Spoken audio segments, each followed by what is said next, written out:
This is Optimal Finance Daily, episode 1805. When it comes to retirement funding, we're on our own, by Dawn Starks of SimpleMoneyPro.com. And I'm your host and personal finance enthusiast, Diana Merriam.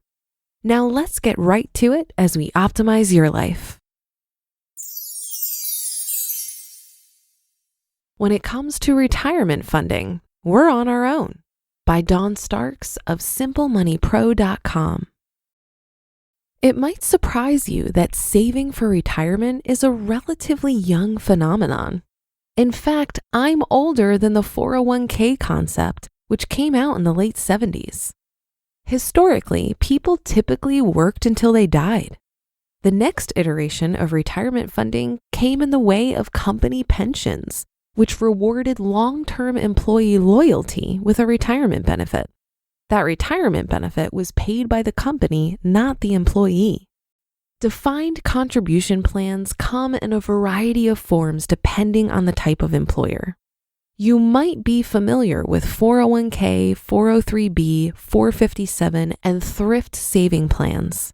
What they all have in common is the ability for the employee to decide how much to fund out of their paycheck for their own retirement. Meanwhile, company-funded pension plans are all but extinct.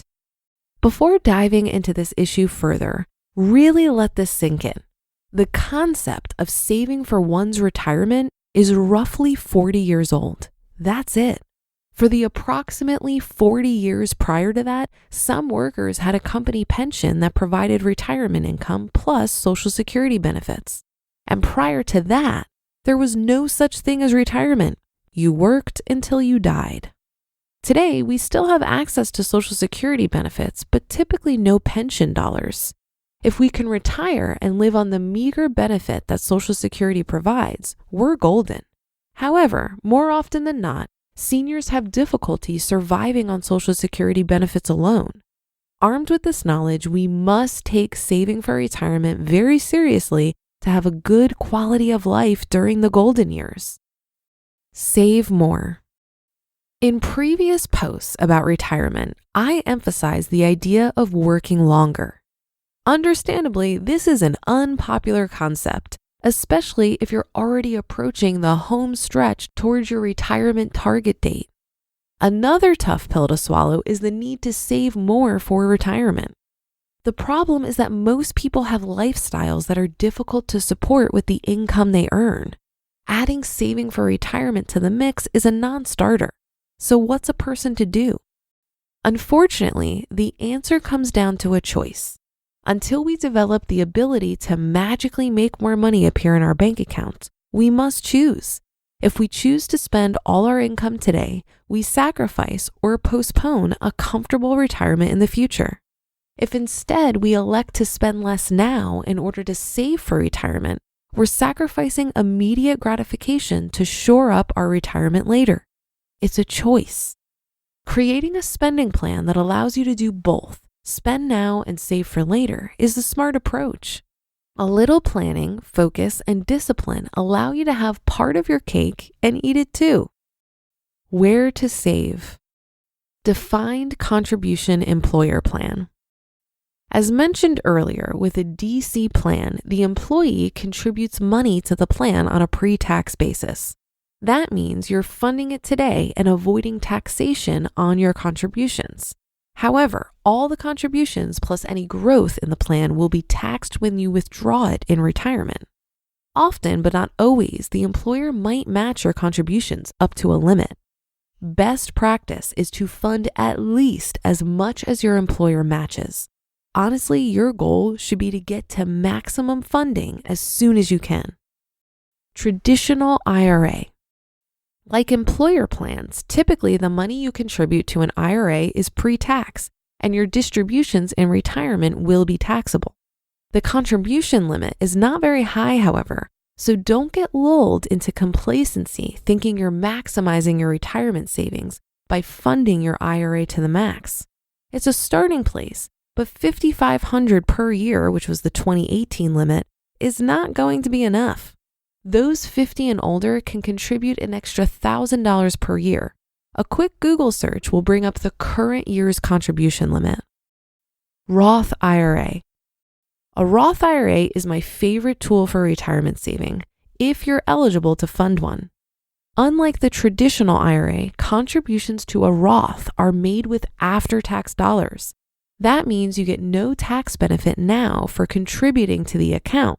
However, in retirement, all distributions, the money you contributed plus all growth, come out tax-free. Over time, growing a Roth account offers a wicked good tax situation for your retirement. Many employers are now offering a Roth option in their defined contribution plan, so look for that. If you choose it, you may feel a little pain with your current paycheck because you'll be paying tax on the income you're diverting to the Roth. The long-term benefit is worth it, however. Don't despair if you haven't been saving enough. Instead, refocus your attention on how you can adjust your budget to support a higher saving amount. Of course, the earlier you start saving, the better. But just start now, wherever you are in your career. Determine where sacrifices can be made for a more secure retirement. You just listened to the post titled, "When It Comes to Retirement Funding, We're on Our Own," by Dawn Starks of SimpleMoneyPro.com. I can understand why many people mourn the loss of pension plans or feel that saving for their own retirement is a burden. But I, for one, feel fortunate to have more control over my retirement savings, and I see many benefits for people who prioritize their financial futures. Pensions typically require you to stay with a company for a long period of time, and you don't have any control over how that money is invested. With a pension, your employer decides how much to contribute, which can sometimes result in underfunding. 401ks offer more autonomy. You choose how much you want to contribute up to the contribution limit, and you also get to select what you're investing in. The days of staying with one employer for long periods of time are long gone. And while there may be a vesting schedule for the match portion of your 401k, you can take your contributions with you immediately. This is great news for those pursuing early retirement, or like me, if you decide to front load your retirement savings. By fully funding my retirement vehicles for a relatively short amount of time, which for me looked like $19,500 in my 401k, $6,000 in my Roth IRA, and $3,500 in my HSA, I reached what's known as Coast-Fi status. This means that what I currently have in my retirement accounts will grow to what I need for traditional retirement, even if I don't contribute anything more to it for the next 30 years. This has allowed me to quit W-2 work and work just enough through self-employment to cover my minimal expenses.